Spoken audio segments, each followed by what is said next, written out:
Magandang gabi po sa lahat. Luzon, Visayas, Mindanao, tayo nagbabalik dito sa aking munting channel po sa Mil Soriano TV 29 po para mag-discuss ulit ng another na perang papel po. Andyan po sa ating harapan. Ayan. Yung 50 pesos po na papel. Ayan. Magandang gabi po sa lahat. Luzon, Visayas, Mindanao, kung saan kayong panig ng mundo po, tayo nagbabalik. Ayan. Sa ating mga kolektor po, magandang gabi po sa lahat. Ang pag-usapan po natin ngayon ay perang papel po. Yung 50 pesos po. Ayan. 2008 po, ayan, ang kanyang year. 2008, ayan po. Makikita nyo po ang isang lalaki, ayan, syempre, imahe po, nakaharap sa akin Si Sergio Osmeña po yan, ayan, sorry po. Sergio Osmeña, ayan po, siya po yan. At makikita po ang ating imahe, syempre, ang ating bangko, ang Malacanang Palace po, ayan. Bago tayo magsimula, kilalanin muna natin siya. Ayan. Baka hindi nyo po alam, ganito pala. Baka hindi nyo po alam, baka mayroon po kayo niyan bibiling ko. Yung mga solid number po, kung tawagin nila rito, at saka star note. Ayan po. At saka yung mga, may mga tatak-tatak po dyan, na katulad ng mga 150 years ng Lasal, ganyan, UP. Ayan po. Yung solid number po ay, katulad niyan, pare-parehas po na 9, pare-parehas po na 8, ayan, 5, walang pinagkaiba. Yan po ang tinatawag nilang solid number. Mayroon ding star note dyan. Yung star note naman parang star. Ayan po, star yan, hindi JJ, hindi po star po nandyan. Ayan po. Ayan.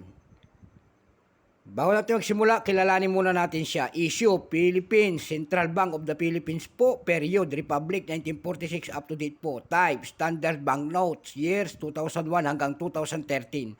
Value, 50 pesos po. Currency, piso, 1967 up to date po. Composition po nito ay paper cotton. Ayan.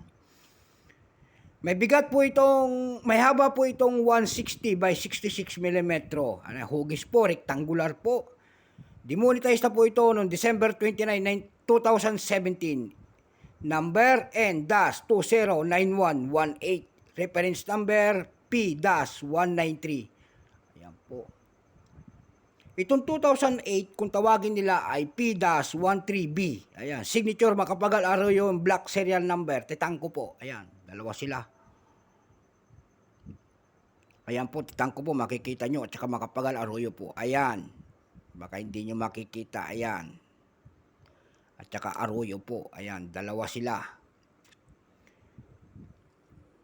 Wala rin pong percentage to kung ilang pirasong ginawa at mintage, ayan, blanco lahat.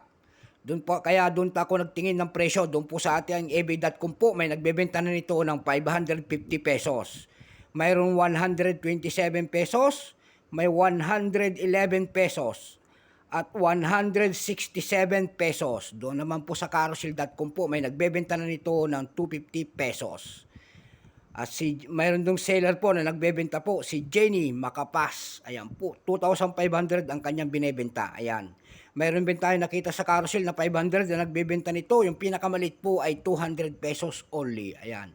Wala na tayong maidabahagi pa na presyo nito at sagad na po. Yun na yun. Napakarami naman ng isinabi kong presyo nito. So hanggang doon na lang po. Hindi na po nabababa ang hindi na po bababa ng 100. Pataas na po ang kanyang presyo. So hanggang dito na lamang. Luzon, Visayas, Mindanao. Kung sa kayong panig ng mundo po. Bye-bye.